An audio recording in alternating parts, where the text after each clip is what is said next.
Bonsoir, bonsoir, bonsoir, bonsoir nos communautés de Open Synapse, Centrora. On a quelques minutes de retard. On a eu un petit dernier problème technique. Ça arrive souvent avec ce genre d'outillage. Voilà, avec tout ce qu'il y a à mettre en place pour pouvoir être diffusé sur toutes les plateformes, Open Synapse, Centrora et tous les réseaux sociaux dans lesquels on figure. Alors, j'ai même pas toute la liste. Ça, c'est mon équipe qui s'occupe de ça. Et donc voilà, et c'est un vrai plaisir de vous retrouver enfin après un mois, un petit peu plus d'un mois du coup, parce qu'il y avait les vacances et puis du coup, voilà, on s'est dit qu'on allait intervenir et être avec vous, eh bien juste à la rentrée. Déjà, déjà le 3 novembre, waouh, comme ça passe. Je sais pas pour vous, moi j'ai l'impression que l'année s'est passée, mais fou, comme un coup de vent. Je vous disais, préparez déjà, pensez déjà à préparer vos cadeaux de Noël. C'était au mois d'août ou au mois de juillet. Eh ben maintenant, c'est vraiment le moment, avant que ce soit le dernier moment. Donc voilà, c'est vraiment un plaisir de faire ces directs avec vous parce que c'est comme si tout à coup les portes, les fenêtres, les frontières s'effacent et ça me permet d'être vraiment en relation directe avec vous et avec le plus grand nombre. Dans mon activité, j'interviens souvent pour les gens, hein, c'est principalement mon cœur d'activité, à la fois dans l'accompagnement, à la fois dans la thérapie, dans le coaching, dans l'enseignement et aussi, eh ben ça permet qu'un tout petit nombre d'individus d'interaction ou de la possibilité d'interagir avec un nombre toujours limité d'individus, même si il est dans l'année assez conséquent. Et là, c'est vraiment l'occasion, eh bien, de m'adresser à plus grand nombre encore. Et c'est vraiment un grand plaisir, un grand honneur de communiquer avec vous et d'échanger en permanence avec vous. Et là, en l'occurrence, dans cet exercice du direct, qui est jamais un exercice simple, hein, voilà. Vous me voyez peut-être ici, vous avez peut-être l'impression que je suis à l'aise. Ça me prend quelques minutes pour être bien avec vous et bien à l'aise. C'est jamais un exercice facile pour qui que ce soit. Et puis, c'est toujours un exercice. Voilà. Et puis, on verra ce que ça donne. À chaque fois, hein, il n'y a pas. C'est comme ça. Voilà. Et donc, c'est un jour où on va parler d'un sujet qui est assez délicat, mais ô combien important. Parce qu'on va passer notre vie à devoir ou à essayer, à tenter, à vivre l'expérience, à espérer vivre avec quelqu'un. Et pas une seule fois, eh bien, on nous a enseigné, ou nous a dit, ou on nous a appris comment faire finalement. Et les seuls exemples qu'on a eus, c'est nos parents. Alors si ça s'est bien passé, eh bien, on a de bons exemples, peut-être même une barre qui est hyper haute. Et puis si ça s'est pas bien passé, eh ben on se retrouve avec aucun outil ou avec les outils qu'on a pu observer mais qui n'ont pas eu les bons résultats. Et puis c'est tout, voilà. Et on va passer toutes nos études, toutes nos scolarités à faire des choses qui ont un sens relatif même sur le moment et puis qui va être très vite oublié. Et pas une seule fois, on parle de psychologie, de communication, de comment interagir avec les autres, comment se connaître d'ailleurs. Est-ce que vous avez appris à l'école à vous connaître? Eh bien non, voilà. Eh ben c'est un gros manquement, je trouve. Et c'est pas parce qu'on le fait pas aujourd'hui qu'on pourrait pas le faire à l'avenir et se poser des questions un petit peu sur la pédagogie. Alors peut-être s'il y a des pédagogues qui nous regardent, je pense que c'est aussi un biais de frustration aussi chez bon nombre d'enseignants, parce que je jette pas la pierre aux enseignants, ils font ce qu'ils peuvent, et puis parfois quand ils essaient de faire un peu évoluer les choses, eh bien ça se retourne un petit peu contre eux. J'en sais quelque chose puisque j'ai enseigné aussi à la HEP, à la Haute École Pédagogique, pour pouvoir apprendre à enseigner parce qu'il n'y a pas d'études là-dessus. On apprend le programme quand on est enseignant, mais on n'apprend pas à enseigner. Et dans ces sujets qui vont être importants dans la vie, notamment la communication, se connaître, les relations à l'autre, la relation amoureuse, notamment, ce qui nous occupe aujourd'hui, le sujet d'aujourd'hui, eh bien, pas un mot, rien nous est dit, rien nous est appris, et comme si tout devait se savoir un petit peu comme ça, ou s'il n'y avait pas d'apprentissage possible. Et en fait, peut-être qu'il y aurait quand même quelques clés, quelques astuces, quelques idées qui nous permettraient de mieux fonctionner et puis d'atteindre peut-être nos objectifs et d'être heureux. Pourquoi il y en a qui vivent toute leur vie en couple de manière heureuse, parce que ça aussi, hein, on peut vivre toute une vie en couple et puis être profondément malheureux, se sentir seul, juste d'avoir quelqu'un ou pour la société, de montrer qu'on est en couple, parce que il y a une pression sociale aussi hein, là-dessus, sur ce sujet, et passer à côté au fait de l'amour, à côté de la relation. Alors, pourquoi il y en a qui vivent toute une vie à deux et heureux, et puis d'autres qui n'y arrivent pas, qui rament, qui passent d'un couple à l'autre, qui vivent peut-être même dans un couple malheureux, et qui n'osent pas ou qui ne changent pas et qui ne sortent pas de ça? Eh bien, peut-être, en s'intéressant aux gens qui vivent le bonheur dans le couple et de manière durable, peut-être qu'il y aurait des clés et peut-être qu'ils auraient des conseils à nous donner. Eh bien, c'est un peu l'idée qui sous-tend un petit pas seulement ce domaine-là, mais qui sous-tend la PNL, la programmation neurolinguistique, qui va modéliser, comme on dit, va observer comment un individu qui réussit une certaine fonction, une certaine tâche ou dans un certain domaine, comment il fait et est-ce qu'il y a des choses, une psychologie, des actions concrètes qu'il mène qui peut être reproduite par quelqu'un d'autre pour atteindre les mêmes résultats. Alors, il n'y a pas que la PNL qui fait ça, hein, ça s'est étendu dans nombre de domaines, mais c'est un peu l'idée, c'est si vous voulez faire quelque chose, prenez l'exemple sur quelqu'un qui l'a déjà fait, vous allez économiser du temps et être plus efficace, notamment.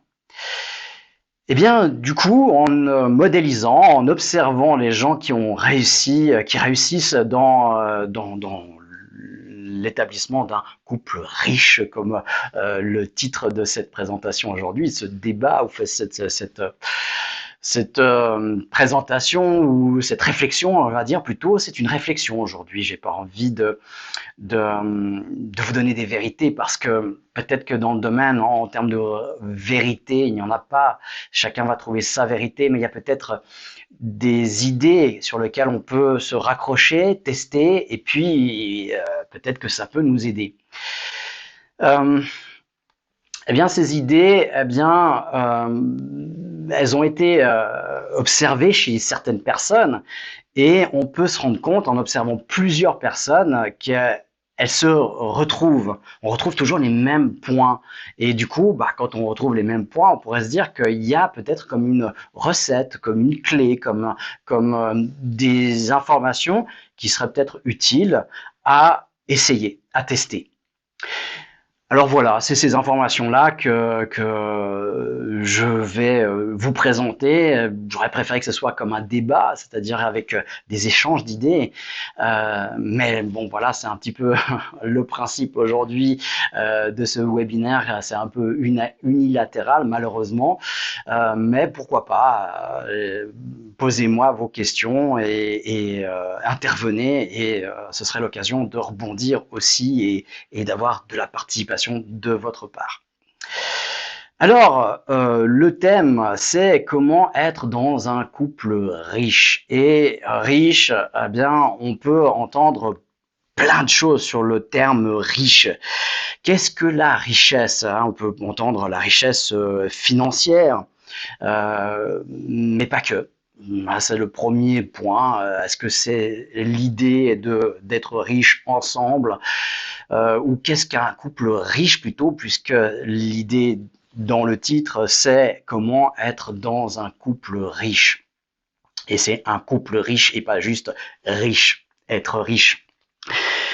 Eh bien, c'est riche dans la relation. Effectivement, c'est plutôt ce qui est entendu dans ce titre, qui est venu d'un nos participations, nos participants de la communauté Open Synapse, et qui justement nous l'a formulé de cette manière-là. Et on a bien aimé cette idée où on peut un peu voir plusieurs richesses. Il y a la richesse de la relation, il y a la richesse intellectuelle qu'on peut trouver aussi dans un couple, il y a l'échange de la communication, il y a la richesse financière, l'aisance financière dans le couple qui peut amener à vivre des aventures peut-être différentes, on va dire tout simplement. Il y a la richesse de la relation, il y a la connexion à l'autre et il y a la richesse émotionnelle, et il y en aurait d'autres encore. Et c'est d'être dans une richesse, c'est-à-dire dans une forme d'abondance.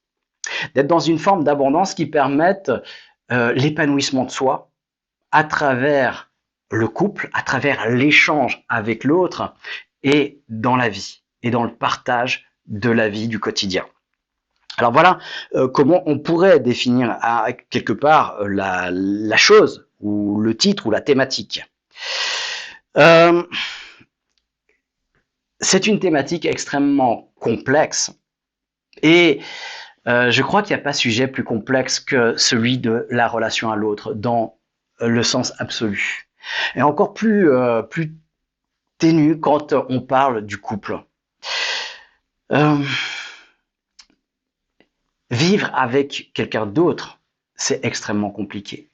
On le voit dans la famille déjà, rien que ça, vivre avec les enfants, partager un espace, partager des valeurs, des conventions, des règles, les exprimer, les établir. Est-ce qu'elles sont clairement exprimées? Est-ce qu'elles sont clairement établies? Est-ce qu'elles sont très clairement communiquer, ou est-ce que c'est sous-jacent et puis ça va un peu de soi et puis tout le monde doit comprendre les tenants et les aboutissants un peu par soi-même.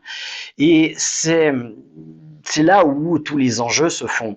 Les personnes qui arrivent à établir des règles très fonctionnelles, qui sont établies, qui sont dites, qui sont exprimées, eh bien, fonctionnent mieux que celles qui ne les expriment jamais, pour qui ça va de soi et qu'il n'y a pas besoin de le dire ou de le mentionner. Et donc, il y aura toujours de la frustration que l'autre ne comprend pas. Alors ça, c'est dans la famille, il y a dans voilà, quand on va vivre dans une communauté ou dans un groupe, dans la cohabitation, hein, la cohabitation avec un ami, avec voilà, un colocataire, c'est déjà aussi assez compliqué. Et on voit que les colocations qui fonctionnent bien, eh bien c'est quand il y a des règles qui sont clairement posées, voilà, des limites qui sont émises, que les choses soient dites et claires. Donc on voit qu'il y a quelque chose de fort à travers la communication. Et puis, il y a la vie à deux, la vie du couple, la vie de la relation amoureuse. C'est comme ça que la vie de couple commence, normalement. Bon, normalement, est-ce que c'est vraiment une norme absolue? Est-ce que c'est vraiment une norme mondiale? Je suis pas sûr. Il y a plein de pays où les mariages se font par convention. On apprend à se découvrir, à se connaître dans le mariage. Et c'est plutôt une notion occidentale, hein, de commencer par l'amour et puis après de commencer à construire un couple. Et est-ce qu'il y a quelque chose de vrai, de faux, de mieux, de moins bien? Je ne sais pas. Je pense que c'est individuel et c'est la façon de chacun de vivre la chose, de vivre l'expérience, de se plonger dans l'expérience. Et il y a de différentes manières de se plonger dans l'expérience. Il y a la manière inconsciente où je subis, où je suis pas au volant de la voiture de la vie, où je suis sur le siège passager ou sur même le siège passager arrière et je contemple ou je décide pas de la direction et voilà, on décide pour moi.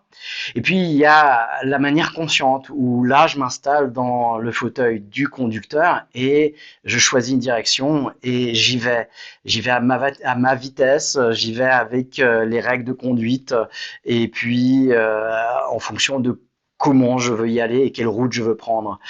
Donc il y a ces deux aspects et donc la partie consciente nous permettra, la façon, on va dire, de vivre les choses de manière consciente nous permettra d'être un petit peu plus épanoui, certainement, de trouver son épanouissement malgré les éléments de contrainte. Voilà, parce que on pourra les choisir. Voilà en quelque sorte. Je ne vais pas m'étendre plus dans le sujet, on pourrait trouver d'autres exemples et puis en parler davantage. C'est un sujet presque infini, tellement qu'il y a de choses à en dire. Dommage que dans l'éducation, on n'ait que de l'éducation sexuelle pour parler de la relation à l'autre. Je pense qu'il y aurait beaucoup plus à en dire à travers justement ou dans le but de la sexualité. Comment construire une sexualité épanouie, comment construire une sexualité en relation à l'autre, vraiment en conscience. Et on aurait pu, dans ces moments-là ou dans des moments qui débordent un petit peu, eh bien parler aussi de la relation de couple, la relation à l'autre, comment entretenir une bonne relation ou construire une bonne relation ou comment naît une relation ou tout simplement qu'est-ce que l'amour? Ça c'est une question que je pose à toutes les personnes qui viennent pour une consultation thérapeutique, parfois de coaching, basée sur une problématique relationnelle, une problématique amoureuse, une problématique de couple. Je me dis au fond, c'est quoi l'amour? Et 95% du temps, si ce n'est pas plus, là je suis vraiment soft, hein, c'est même plus, hein, on approche des 100%, le 95% du temps, le 95% du temps pour nos amis français, eh bien, la seule réponse que j'obtiens, c'est voilà, c'est tout. Je sais pas. C'est un truc qu'on ressent, c'est un truc qui nous arrive dessus, on sait pas pourquoi ni comment, et puis on sait pas pour qui. Ça arrive comme ça, par hasard, et puis ça travaille à l'intérieur, c'est physique, et puis voilà. Ok. Eh ben non. Il y a beaucoup plus à en dire. Et il y a beaucoup plus à comprendre de l'amour. Et si on en est là, dans la compréhension de l'amour, eh bien, on est sur le siège passager arrière. C'est-à-dire que on contemple le paysage et puis on prend ce qui vient. Ce qui fait que des fois, il vient des choses, puis des fois, il vient rien. Parce que la voiture, elle est arrêtée, il n'y a personne qui conduit. Et c'est triste et c'est dommage. Parce que ce serait bien de comprendre que vous pouvez descendre de la voiture, monter sur le siège conducteur et prendre le volant de votre vie. Prendre le volant et comprendre et construire l'amour que vous désirez. Et c'est aussi ça, être dans un couple riche, c'est construire l'amour que l'on désire, pas celui qui arrive spontanément, pas à défaut ou par défaut. Et c'est ça qui me paraît très très important. Comment ça naît l'amour? Qu'est-ce que c'est? Alors, il y a certaines personnes qui se sont penchées là-dessus et il y a quelqu'un qui m'a beaucoup interpellé dans sa définition de l'amour. C'est Idriss Aberken. Alors, je ne sais pas si vous connaissez, très très très très grand penseur et développeur de théories et puis voilà, quelqu'un pour qui j'ai une grande estime. Et notamment pour avoir découvert ceci, il me semble que c'est lui qui l'a émis. Est-ce que c'est voilà, c'est le fruit de ses recherches? Certainement, peut-être que ça a été repris, je sais pas. En tout cas, c'est de lui que je le tiens. Il dit l'amour, mais l'amour, l'attraction pour quelque chose, quand on a une affinité pour quelque chose, que ce soit pour le jambon, que ce soit pour un aliment, donc hein, la pizza, ou que ce soit pour un jeu vidéo, que ce soit pour, je sais pas, une voiture ou une personne aussi, eh bien, il y a une équation. Et voilà, avant même que Idriss ne pose, j'avais cette définition d'amour. L'amour est une équation. Et il pose cette première équation, ce premier niveau qui est basé pour toute attraction, pour tout amour, pour tout désir, pour toute envie. Eh bien, quand on est amoureux de quelque chose, on va prendre deux exemples, d'une personne et puis du jeu vidéo, eh bien, on a envie de passer du temps avec la personne ou à jouer aux jeux vidéo. Donc, il y a une notion de temps. On va donner son temps. On va accorder du temps. On a envie de passer tout son temps avec cette personne ou le jeu vidéo. Plus on aime, plus on a envie de passer de temps en fait. Et puis, ce temps, on va pas le passer n'importe comment. Je vais pas passer mon temps sur un jeu vidéo à m'y intéresser à moitié ou à discuter avec quelqu'un, puis à jouer, puis à discuter avec quelqu'un. Non, la discussion va passer en dehors si je suis vraiment intéressé par le jeu vidéo. Pour la personne, c'est exactement pareil. Si la personne, j'ai envie de passer du temps et que ça me fait du bien de passer du temps avec, j'y vais pas passer du temps avec elle. Et je pourrais, hein, et c'est ce qui se passe des fois dans certains couples. La personne est à côté, je passe du temps avec, mais sur mon téléphone portable. Je suis avec la personne, mais sur mon téléphone portable. Mon attention est passée sur mon téléphone portable. Est-ce que ça a de la valeur, ça? Eh ben non. Et c'est pour ça que l'amour, c'est à la fois l'envie de passer du temps à de l'attention. Et le temps maximum à attention maximum. Si je passe tout mon temps avec une personne, mais que je suis focalisé sur autre chose que sur elle, ça vaut zéro en amour. Par contre, je lui donne toute mon attention, mais j'ai 2 minutes seulement à lui accorder. Mais là, alors c'est attention maximum. Eh bien, ça vaut zéro. Pourquoi? Parce que c'est de l'attention fois du temps. Des at, comme le dit Idriss Aberkane, c'est des at. Attention fois temps. Et c'est pas attention plus temps parce que 10 plus 0 est égal à 10. Mais 10 fois 0 est égal à 0. Et c'est là où justement on peut déjà se rendre compte de beaucoup de problématiques de couple. Est-ce que vous passez encore du temps avec l'autre? Et ce temps, est-ce qu'il est de qualité? Est-ce que vous lui donnez de l'attention quand vous êtes avec l'autre? Ou est-ce que ça va de soi, vous occupez un espace avec l'autre et puis vous occupez chacun un espace proche, mais aucune communication, aucun échange, aucune attention? Eh bien, évaluez. Et ça peut dénoter justement d'une problématique et puis de la solution, justement. Parce que si vous voyez que tout à coup il manque de temps, bah, vous donnez beaucoup d'attention, vous êtes avec l'autre quand vous y êtes, mais par contre ce temps il est réduit, eh bien vous savez sur quoi vous avez à travailler.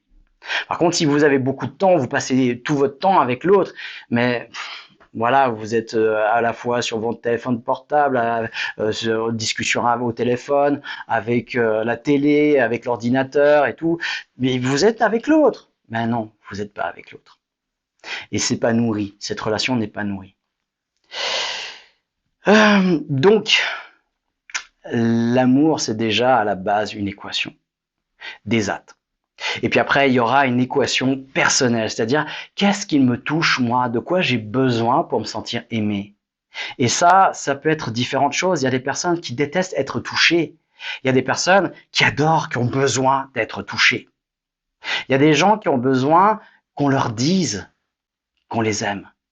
Il y a des personnes, si on leur dit, ça donne la pression.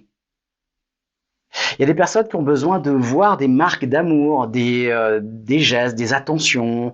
Il y en a qui ont besoin de vivre des expériences. Il y en a qui ont besoin d'échappatoires, d'aller à l'extérieur, d'avoir des démonstrations comme ça. D'autres pas. D'autres, c'est trop, c'est too much. comme on dit. Eh bien, ce serait intéressant pour vivre pleinement l'amour, eh bien, se connaître et connaître ce que c'est pour soi, et puis ce que c'est pour l'autre, évidemment, pour pouvoir lui donner. Et si vous donnez l'équation de l'autre à l'autre, eh ben, vous pouvez être aimé de n'importe qui. Oui, c'est bien ça. Être aimé de n'importe qui. Reconstruire un amour perdu ou,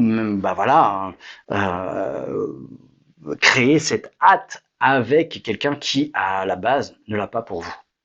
Les hâtes, l'attention, foi, du temps. Voilà un petit peu les enjeux qui sous-tendent être un couple riche. Alors permettez-moi de me présenter pour les personnes qui ne savent pas, qui me découvrent. Je suis Gilbert Dagon. Je suis cofondateur du centre Aurora, directeur des programmes thérapeutiques de l'application Open Synapse, qui est une application révolutionnaire qui vous accompagne à travers des outils de l'hypnose, parce que ma spécialité justement c'est l'hypnose. Eh bien, dans différents programmes thérapeutiques, 24 heures sur 24, 7 jours sur 7. Pour combler ce manque justement qu'il y a parfois chez les psychologues qui ne peuvent pas faire plus qu'ils ne font, chez les cabinets thérapeutiques comme le mien aussi, qui ne peuvent pas accompagner les gens 24 heures sur 24 et répondre à n'importe quel moment en cas de détresse. Eh bien, c'est ça que l'on a voulu apporter en créant Open Synapse.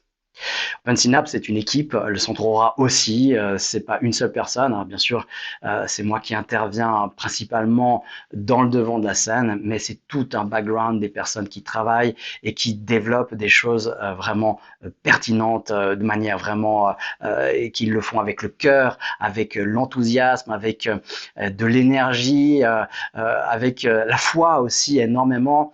Je pense notamment à Charlie Ayos, qui a vraiment créé, quoi, c'est le fondateur d'Open Synapse et qui a créé cette impulsion. Et puis après, il y a eu tout le développement qu'on a fait ensemble pour apporter le meilleur de ce qu'on peut faire aujourd'hui à distance avec les gens et notamment avec l'hypnose, avec toutes les possibilités de l'hypnose.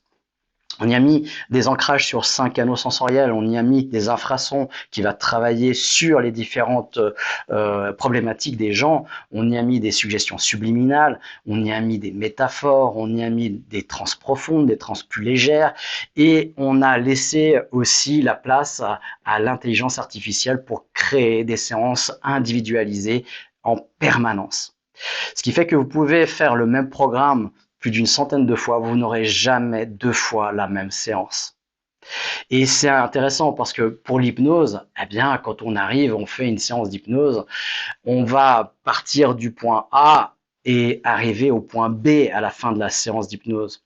Donc réécouter la même séance d'hypnose, ça fait qu'on revient au point A pour arriver au même point B. Et faire la boucle comme ça 50, 60 fois, ça sert pas à grand chose.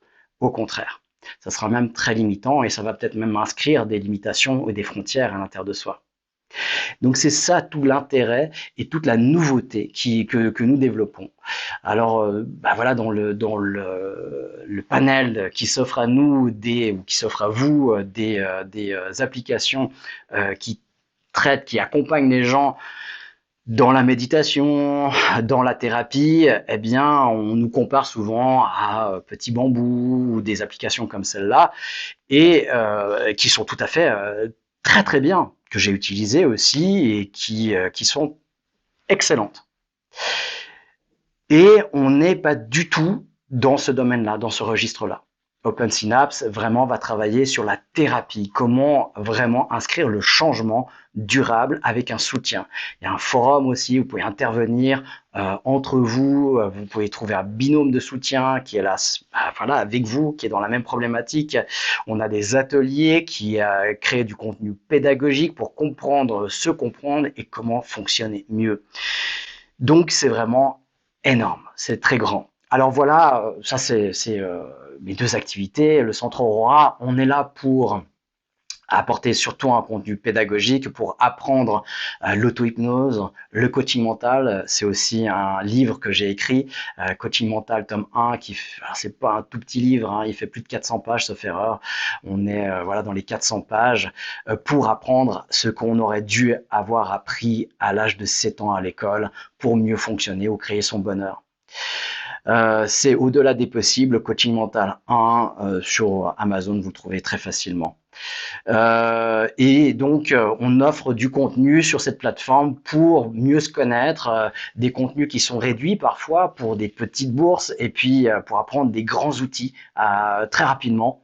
Et puis, des contenus un petit peu plus élaborés, comme le coaching mental qui fait 24 heures de cours en ligne, que vous pouvez réécouter, suivre en famille, ou l'auto-hypnose qui permet d'apprendre cet outil-là en toute autonomie. Et en revoyant les vidéos, en ayant du soutien aussi, parce que je suis en contact toujours avec vous, donc dès que vous me posez une question, je la reçois et j'y réponds. Et donc voilà, ça et il y a aussi dans le Centre Aura une plateforme pour ceux qui veulent faire une reconversion professionnelle et apprendre les outils de l'hypnose. C'est l'école en ligne la plus développée et qui apprend toutes les formes d'hypnose qui existent pour l'instant. Donc voilà, simplement. Et puis, bah, je reçois aussi dans mon cabinet, oui, j'ai encore un peu de temps là-dedans pour recevoir, bah, voilà, pour faire 3 aspects des 5 initiations de l'hypnose, la thérapie, la préparation mentale, notamment pour des entrepreneurs, pour des entreprises, pour des groupes, pour les femmes enceintes, pour apprendre à accoucher avec l'auto-hypnose, pour les sportifs de haut niveau. Hein, pour l'instant, j'ai fait 17 sports pour des sportifs de haut niveau professionnels ou semi-pro. Et puis la connaissance de soi, le développement personnel, la connaissance de soi, voire même spirituel, parce que quand on va dans ce niveau de connaissance de soi, on va toucher des choses qui sont presque de l'ordre du spirituel. Voilà pour cette petite présentation de qui je suis et pourquoi je vous parle, parce que de tout ça, parce que je reçois des personnes qui sont dans cette difficulté-là dans le couple. Je l'ai été moi-même, et puis voilà, il y a des moments où justement l'expérience fait que on arrive à en parler mieux, on arrive aussi à décortiquer les choses. Comme je dis souvent, c'est très facile d'être un Bouddha, d'être un sage dans un monastère, dans une grotte, isolé de la cité, des problématiques et de tous les gens et du monde. C'est extrêmement facile. Il y a juste le début, c'est la décision, et puis d'y aller, et puis après, voilà, c'est très très simple. Mais par contre, d'être un sage dans la cité avec des obligations, avec des responsabilités, avec des charges, avec une famille, avec un conjoint, une conjointe, avec des enfants, eh bien c'est beaucoup plus compliqué et là ça a certainement beaucoup plus de valeur. En tout cas à mon sens. Voilà. Et donc par l'expérience, eh bien on arrive à en tirer des leçons et puis à prendre des clés, des idées et puis à les partager. Et c'est là qui m'apporte vraiment, c'est de pouvoir partager ces idées, ces clés avec vous. Et c'est pour ça que je suis là ce soir, que je passe du temps pour vous, pour être avec vous, pour distiller ces outils. Parce que il y a une douzaine d'années, 13 ans exactement, quand j'ai appris ça, j'ai découvert ça, j'avais déjà un certain âge et j'avais déjà des casseroles que j'avais pris avec moi et puis que je traînais encore derrière. Mes valises étaient pleines et puis on m'avait jamais dit que je pouvais m'en séparer. C'était comme une fatalité, comme on devait les porter toute notre vie et puis que c'était comme ça parce que c'était comme ça, c'est tout. Point. Et puis, il y a 13 ans exactement, eh bien, j'ai fait une rencontre, j'ai rencontré l'hypnose et tous ces outils dérivés qui m'ont permis de couper les fils de ces casseroles, de couper, de vider ces valises et de les laisser derrière moi.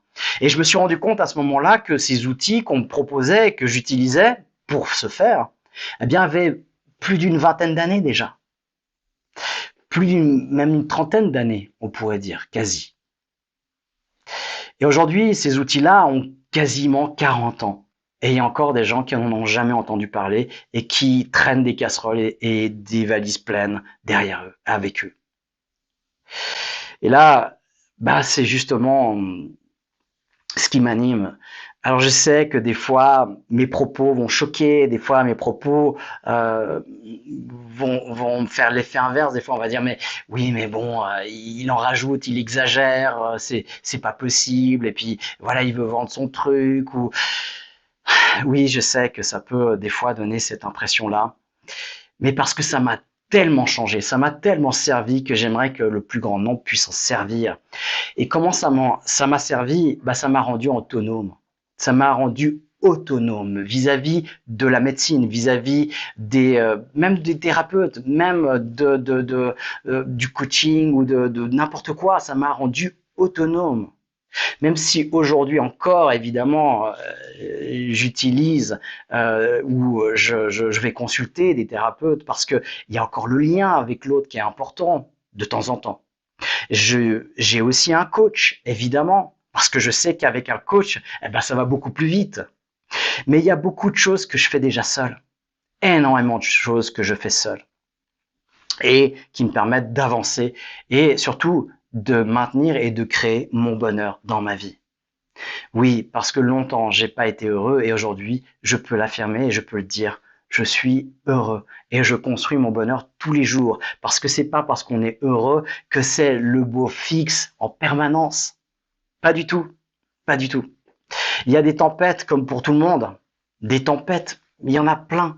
Et cette année 2023, je sais pas pour vous, mais alors là, j'ai eu aussi mon lot de tempêtes.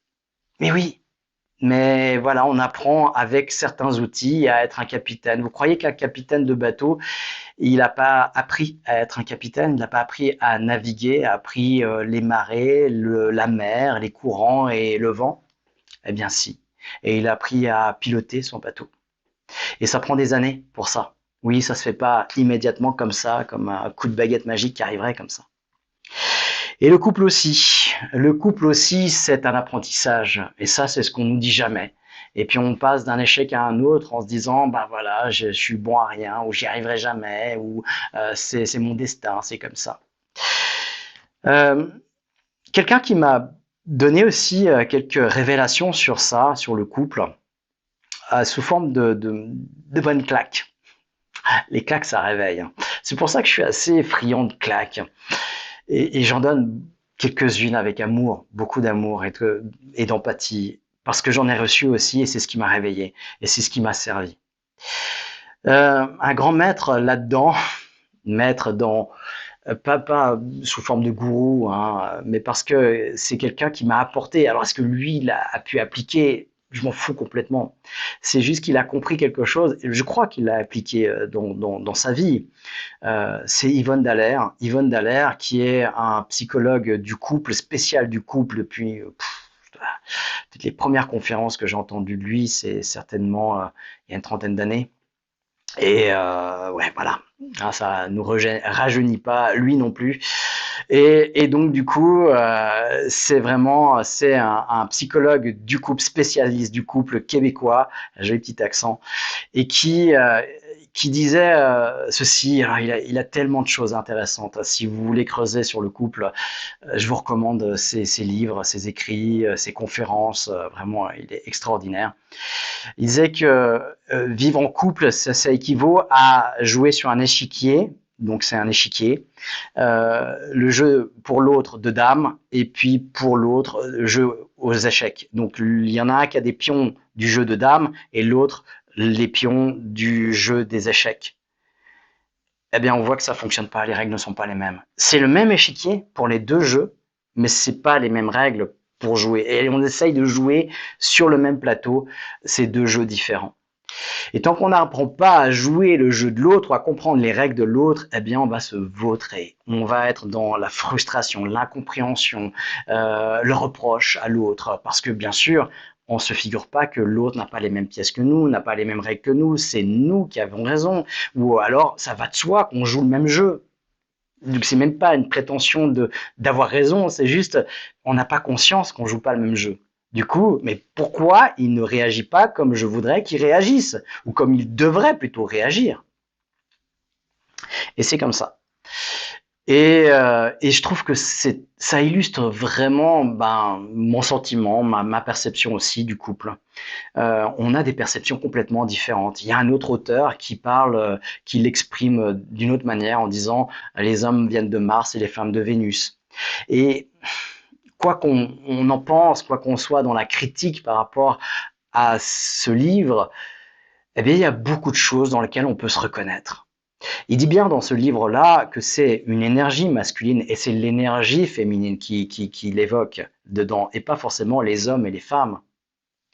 Et que, a priori, eh ben, ce serait plutôt les hommes qui fonctionnent comme ça, mais on a parfois un féminin qui s'est un peu plus réveillé ou qui s'est un peu plus développé et qui nous fait fonctionner plus en tant qu'homme dans un féminin ou en tant que femme plus dans un masculin.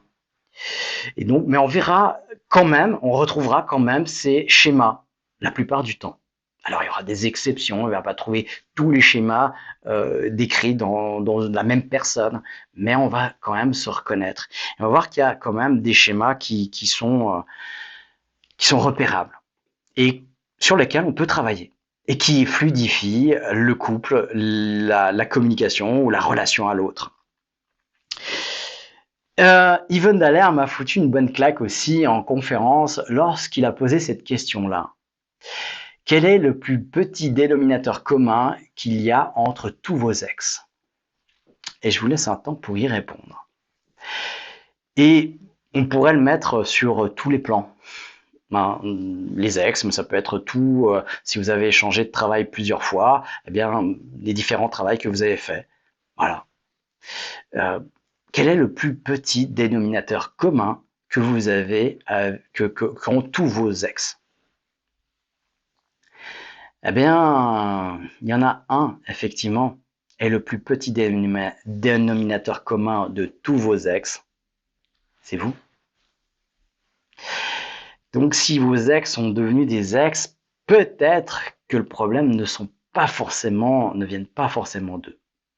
Et qu'il y a peut-être des choses que vous ignorez, ou que vous savez, qui ont conduit à la séparation, qui vous ont conduit à, moi je dirais pas échec, parce que la fin d'un couple n'est pas forcément un échec. La fin d'un couple est juste le signal qu'il y a deux chemins qui s'éloignent et qui se séparent, qui vont chacun de côtés différents. Il y aura un sentiment d'échec que s'il n'y a pas de conscience et il n'y a pas de décision commune, on est victime dedans. Alors encore une fois, là, eh bien, c'est que peut-être on était sur le siège passager de la voiture de la vie, de sa vie surtout.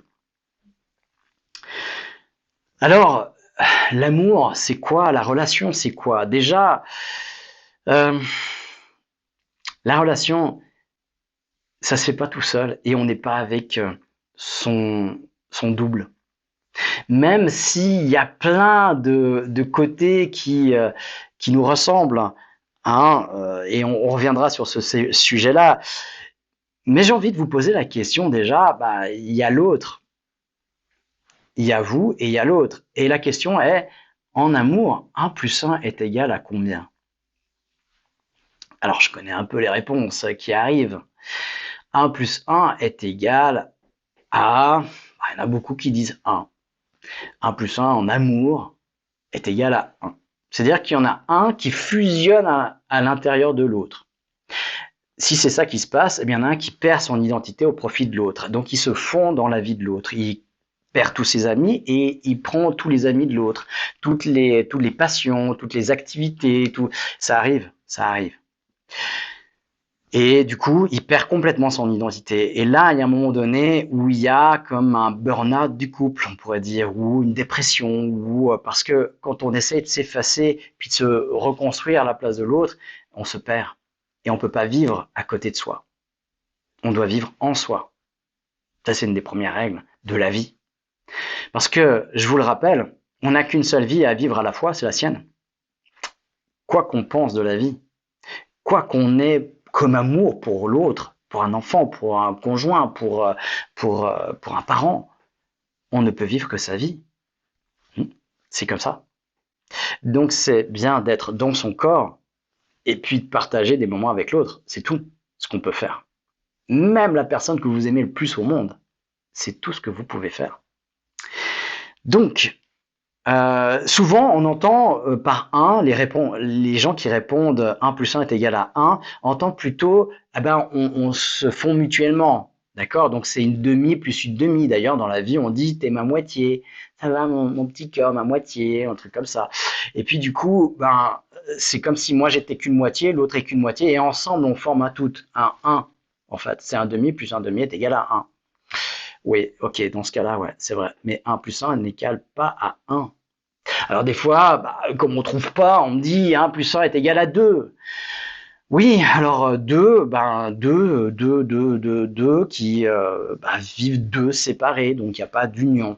Donc chacun vit sa vie de son côté, il n'y a pas de couple qui est construit, et donc du coup, ça s'appelle des amis plus au Canada. On a une petite relation sexuelle de temps en temps, et puis c'est ce qui fait qu'on est pas vraiment un couple, mais presque un couple, mais chacun vit sa vie.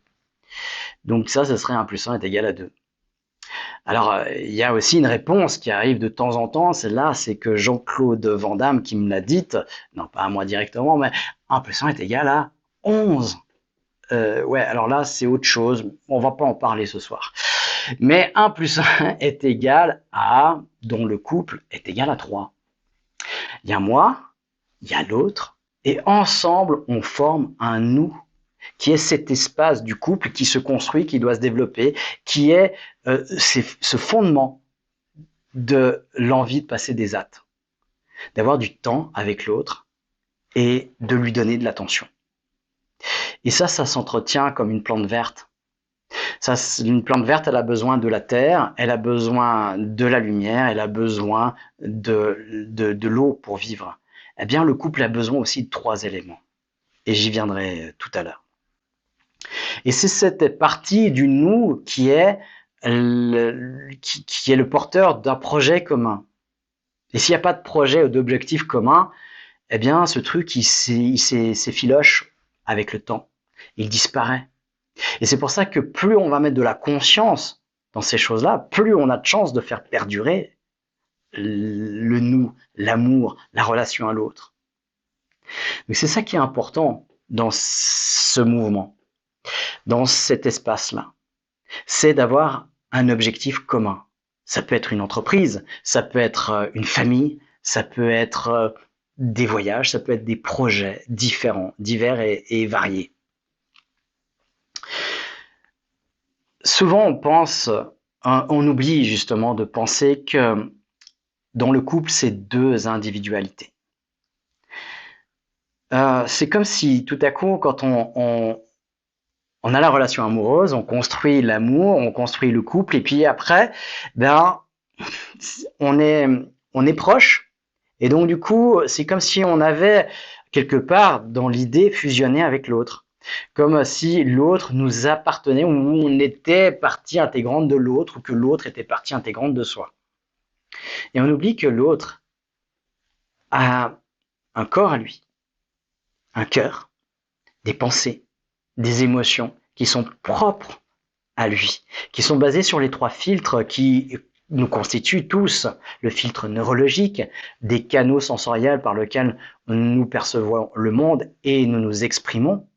Il faut savoir qu'on a 5 canaux sensoriels, évidemment, pour percevoir le monde, le visuel, l'auditif, le kinesthésique, le toucher, le mouvement, le synesthésique, l'intériorité, le vestibulaire, l'espace extérieur, l'orientation dans l'espace, l'olfactif, donc les odeurs, et puis le gustatif, le goût.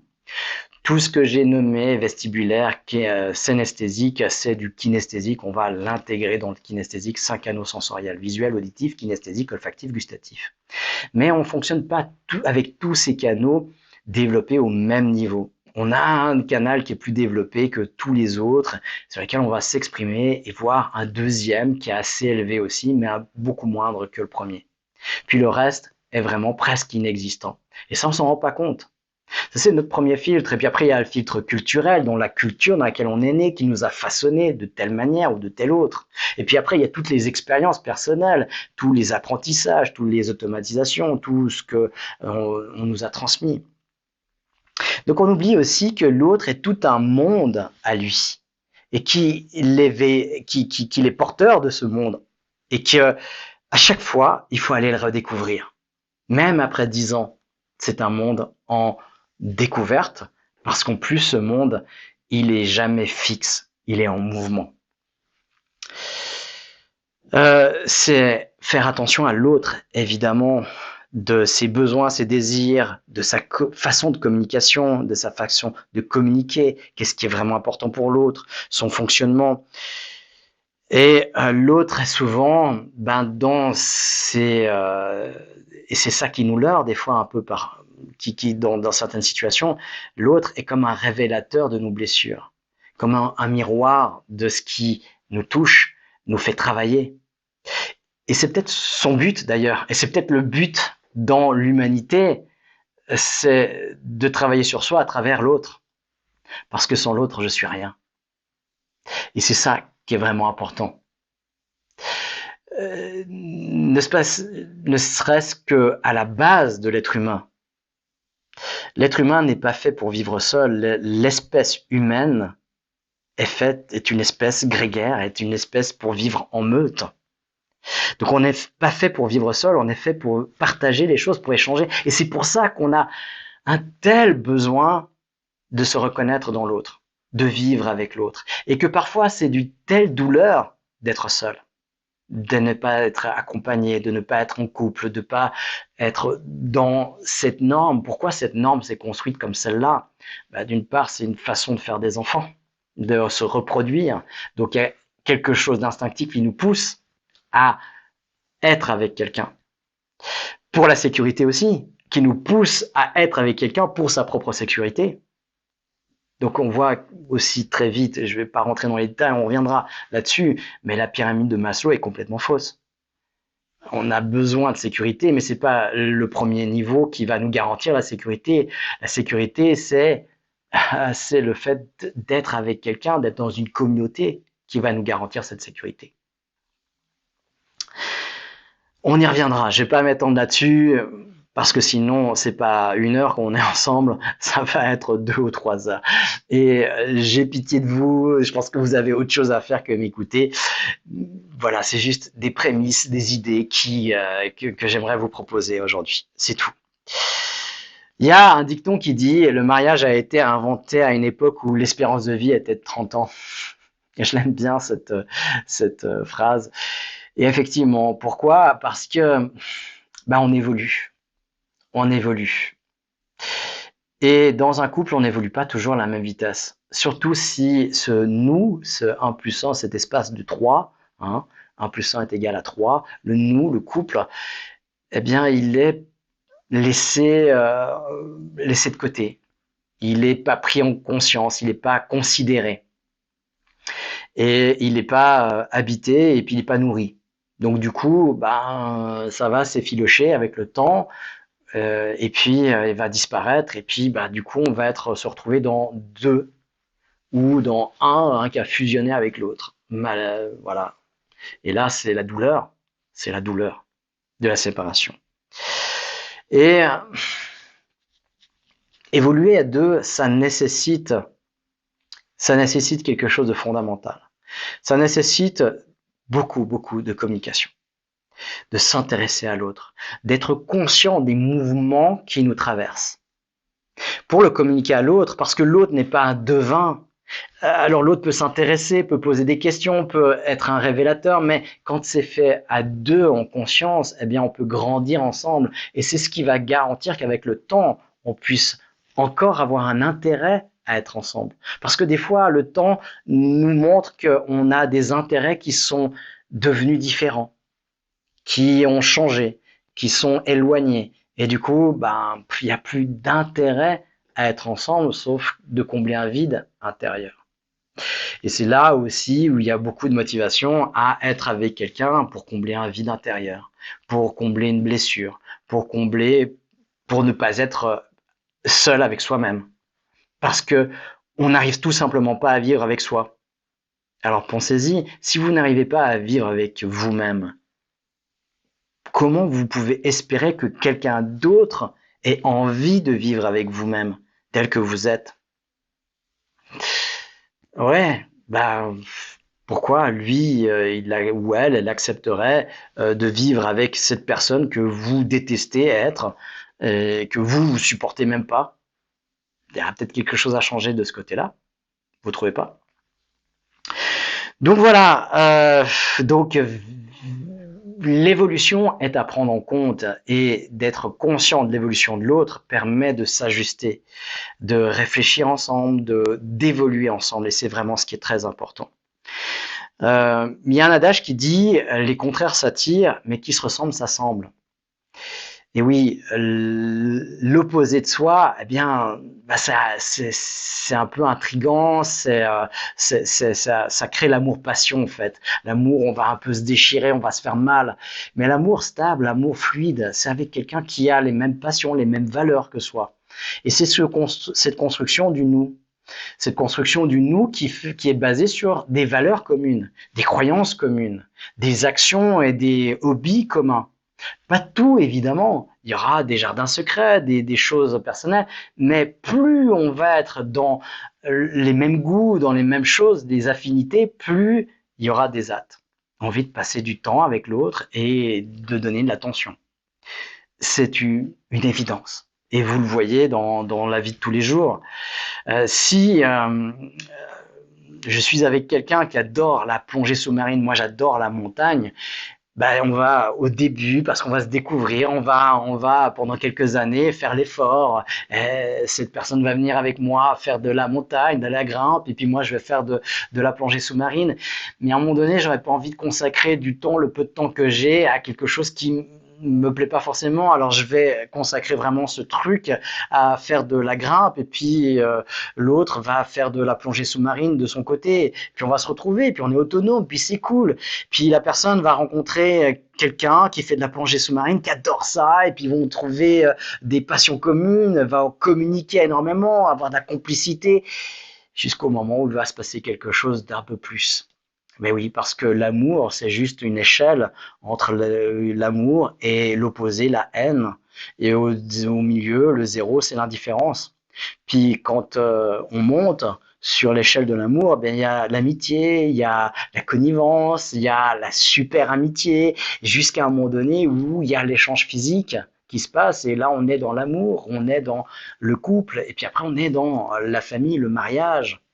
Voilà, c'est quelque chose qui pourrait se voir sur une échelle comme ça.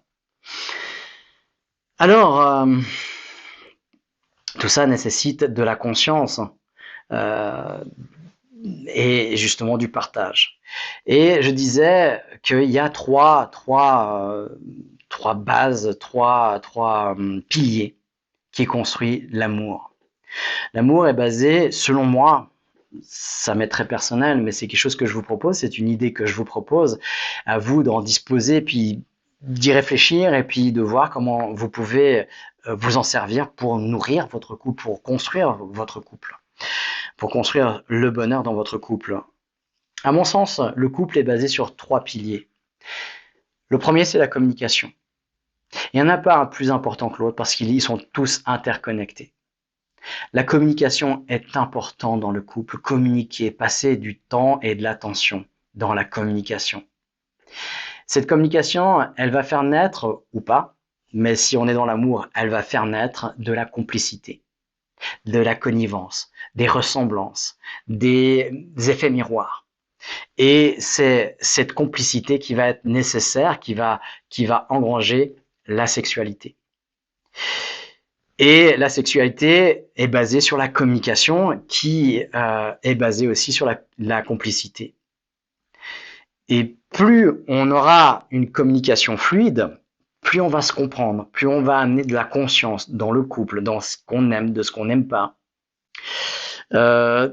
Pour ça, ça nécessite, et je crois que j'ai pas encore assez insisté là-dessus, de se connaître, évidemment. Évidemment, il faut se connaître. C'est le point de base. Plus on se connaît, plus on connaît ses désirs, ses aspirations, ses valeurs, ses croyances. On a choisi ses croyances en fonction de garder les croyances qui nous amènent à nous dépasser plutôt qu'à celles qui nous limitent. Et plus on va pouvoir les communiquer. On va pouvoir communiquer avec l'autre de manière efficiente en fonction de ce qui est bon pour nous et puis en corrélation avec ce qui est bon pour l'autre si on arrive à trouver une communication fluide. On arrive par la communication aussi à s'écouter et donc à être entendu. Et c'est hyper important dans un couple d'être entendu, d'être compris. Compris, hein, pris avec. Compris, pris avec. C'est comme si c'était une embrassade. Se connaître donc soi et l'autre. Si on se connaît, on connaît son fonctionnement, on sera plus à même à repérer les différences de fonctionnement chez l'autre. Et puis à les connaître aussi. Pas dans un reproche, mais juste dans la connaissance de l'autre. De savoir quelles sont les différences, qu'on n'est pas identique et que ça ne va pas juste de soi. Et il y a plein d'outils de communication dont on ignore et dont on n'a jamais appris. Ça devrait, parce que c'est aussi un sujet qui va nous amener à régler des choses dans notre vie ou à créer des problèmes dans notre vie. La communication, ça devrait être, je parle un cours obligatoire à l'école primaire. Ça devrait être, on devrait passer 4 heures par semaine à faire de la communication. Et il y a tellement de matière là-dedans qu'en 4-5 ans, on n'aurait même pas fait tout le tour. Donc, apprentissage d'outils de communication, vous en trouvez dans notamment le cours de coaching mental, dans le livre Au-delà des possibles, dans l'auto-hypnose aussi, et surtout avec soi, puisque là, c'est de la communication avec soi. Le coaching mental, c'est de la communication avec l'autre et avec soi-même, parce que la première communication avec qui on l'a en premier, eh bien, c'est nous-mêmes. La complicité, c'est qui se ressemble, s'assemble justement. Eh bien, c'est trouver des similitudes, d'avoir des attractions communes, des attirances communes, des goûts communs. Et c'est ça qui va permettre de vouloir passer du temps et de porter de l'attention à l'autre. C'est se connecter sur ce qui nous distingue aussi. C'est de ce nous qu'on veut construire, qui n'est pas comme celui de l'autre, celui de mon voisin, comme celui de mes parents ou de mes connaissances. C'est ce nous qu'on construit qui est unique. Et c'est de le choisir aussi et de le faire dans la complicité, la connivence avec l'autre. La complicité des choses qui sont importantes pour soi, de cette connivence des valeurs communes. Je les nommais juste avant. Et quelles sont ces valeurs? Sur quoi on se raccroche? Quelle est notre vision du monde? Et comment on peut le partager, l'échanger, le vivre ensemble? Et plus on aura des choses qui sont proches, plus ce sera fluide et facile. Plus elles seront éloignées, plus ça va être dans des discussions, des choses qui vont nous blesser, qui vont créer de la frustration, qui vont nous freiner. Et puis il y a cette complicité qui nous permet d'évoluer ensemble. Quelque chose que je présentais avant comme quelque chose de très important, eh bien c'est la complicité qui va nous permettre d'avoir conscience de l'évolution de l'autre, de sa propre évolution, et de faire cette évolution ensemble. Et puis, il y a ce troisième pilier qui est la sexualité. La sexualité, là aussi, hein, aujourd'hui, elle est galvaudée, elle est renvoyée dans une image très détériorée à cause de beaucoup de la pornographie, à cause des biais cognitifs que ça crée sur la représentation du féminin, la représentation du masculin aussi, parce qu'on parle souvent de la représentation du féminin qui est dévalorisée, mais le masculin aussi terriblement, et qui met des pressions à des personnes sur la performance, sur ce qu'ils devraient être, ce qu'ils croient qu'ils devraient être. Et là-dessus, eh bien, là aussi, c'est aussi une thématique qu'on devrait plus aborder et qu'on devrait aborder sous l'esprit de la conscience aussi. Il n'y a qu'une seule, à mon sens, bonne sexualité épanouissante, c'est quand elle est faite en conscience. Quand elle est faite en relation à l'autre et pas juste dans son petit coin, en fait, quelque part. Je parle même pas de la masturbation, parce que la masturbation, c'est la base même de la sexualité. C'est la première sexualité de toute personne. Donc, du coup, c'est se connaître. Et c'est aussi de l'accepter, évidemment. Mais il y a beaucoup de gens qui sont dans la relation sexuelle seuls, même avec l'autre. Et c'est là où c'est hyper important d'amener de la conscience dans cet échange, dans ce partage. Et c'est là où il y a aussi tout un courant qui vient lutter contre cet autre courant que j'ai nommé, mais qui est dans l'attention à l'autre, dans la prise de conscience, dans le tantrisme, qui offre justement cette conscience-là, sans aller même jusque-là, juste d'être dans la conscience. La conscience, eh bien, ça nécessite de se connaître forcément aussi. Et plus euh, la communication est de qualité dans un couple, et plus la sexualité sera intense. Plus la complicité sera de qualité, plus la sexualité sera épanouie, évidemment. Donc c'est interconnecté, toujours. Et plus on aura de complicité, plus on aura une facilité, une fluidité dans la sexualité. Et plus on aura de la communication, plus on sera même à pouvoir communiquer ses désirs, ses envies à l'autre. La sexualité, c'est être aussi en rapport avec ses désirs, donc se connaître, et puis être en conscience, en communication, en lien avec l'autre.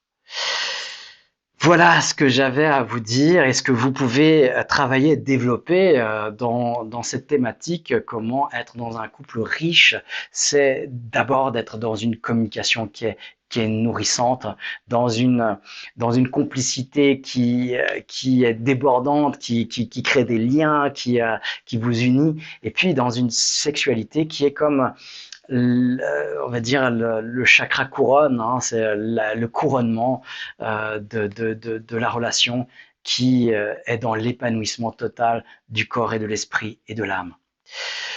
Voilà, et c'est ça l'épanouissement et la richesse d'un couple.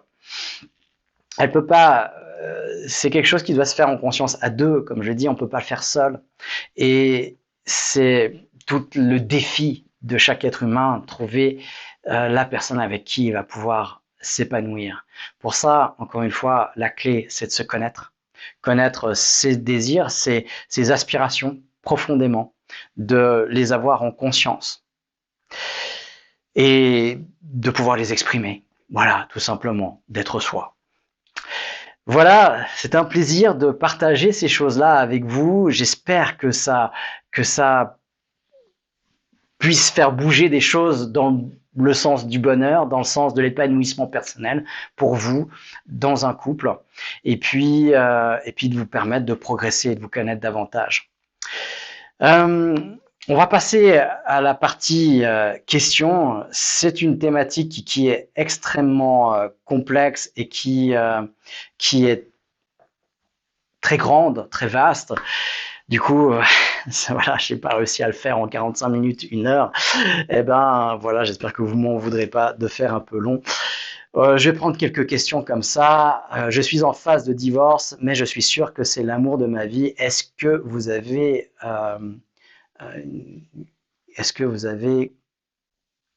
quelque chose à me dire là-dessus? Voilà.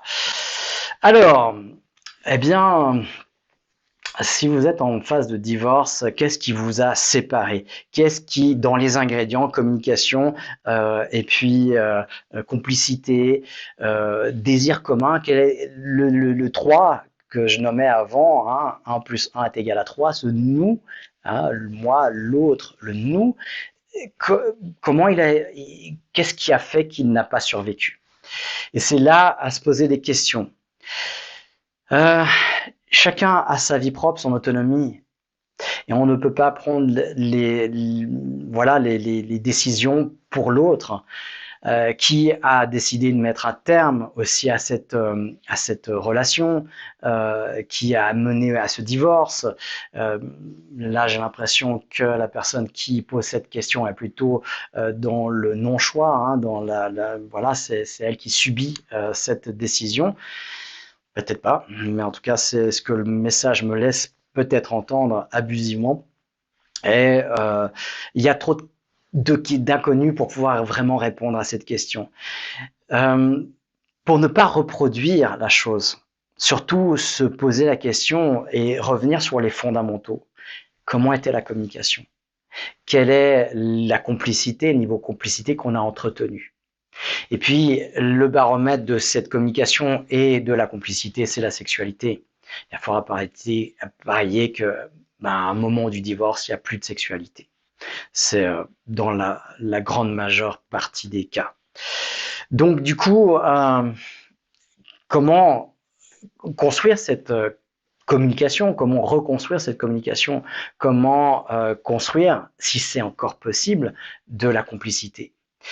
Et là, quand on est déjà dans une démarche de divorce, eh bien, c'est que déjà il y a quelque chose, une décision qui a été prise, il y a déjà des efforts qui ont été faits certainement. C'est pas sur un coup de tête, et il y a certainement, eh bien, du coup, une phase de compréhension et une phase de deuil. Les phases de deuil, eh bien, ça passe par le déni, évidemment, au départ, et après de la colère, après de la tristesse, et puis ensuite, on va pouvoir remonter, reconstruire. C'est les phases de deuil décrites par Kubler-Ross. Voilà, il y en a, c'est les grandes lignes. Et c'est bien de s'y préparer. Voilà tout ce que je peux dire par rapport à cette question.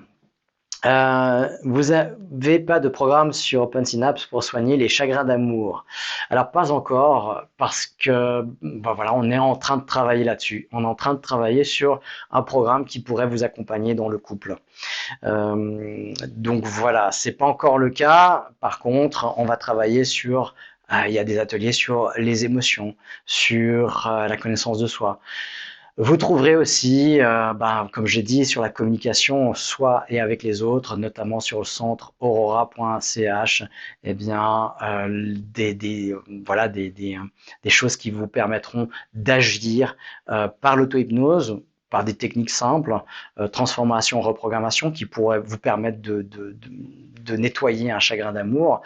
Et puis après, la connaissance de soi par le coaching mental. Et puis après, vraiment, si c'est lourd, puis que vous n'arrivez pas à vous en sortir, je vous invite, en tout cas, de ne pas rester là-dedans. Il y a des outils très efficaces qui, en 1 ou 2 séances, vous permettront vraiment de tourner la page, de passer outre cette déception et de traverser ce deuil. Mes relations durent toujours moins de 3 mois. Comment ça se fait? Eh ben, c'est ça. Yvonne Dallaire nous disait quel est le plus petit dénominateur commun entre tous vos ex et c'est vous. Donc, il y a fort à parier qu'il faille travailler sur vous pour vous connaître ou connaître l'autre davantage. À l'époque, je croyais que quand on me disait quelque chose, c'était la vérité. Quand ma compagne me disait, quand je lui demandais ça va, elle me disait ouais, ça va super bien. Elle m'a dit ça va super bien, donc ça va, c'est cool. Donc j'ai pas besoin de m'en occuper, de me soucier. Eh ben, en apprenant que les mots ne véhiculent à peu près que 7% d'informations, que le paraverbal c'est 38% et que le non-verbal c'est 55%, eh bien ça m'a permis de changer, même si dans le domaine scientifique c'est réfuté cette notion, on comprend bien que eh bien là on peut s'en servir et utiliser ces notions-là à bon escient et que ça va nous aider à mieux fonctionner dans la relation à l'autre. Si je m'intéresse à l'autre en déduisant que même si elle m'a dit que tout va bien, eh bien qu'il y a quelque chose qui va pas, eh bien je vais construire une relation un peu plus significative et importante et beaucoup plus harmonieuse, eh bien j'ai tout gagné. Donc voilà, connaissance de soi et puis vous pouvez vraiment travailler là-dessus. C'est pas définitif et c'est pas déterminé à l'avance. Voilà pour les questions. On va s'arrêter là. Je vous remercie beaucoup de votre participation. C'est vraiment un plaisir de pouvoir vous apporter ces outils que j'ai pas reçus. J'ai reçu très tardivement. J'espère que c'est pas trop le cas pour vous. J'espère qu'il y a des jeunes qui sont avec nous, qui nous écoutent, qui sont là pour pouvoir apprendre ces choses-là.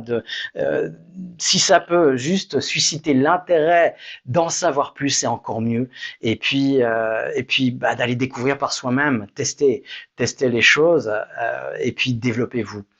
On n'est pas fini et c'est ça qui est peut-être la magie de l'être humain, c'est qu'il est infini dans son développement. Et c'est juste génial, c'est qu'on peut vraiment se développer et apprendre sur soi indéfiniment.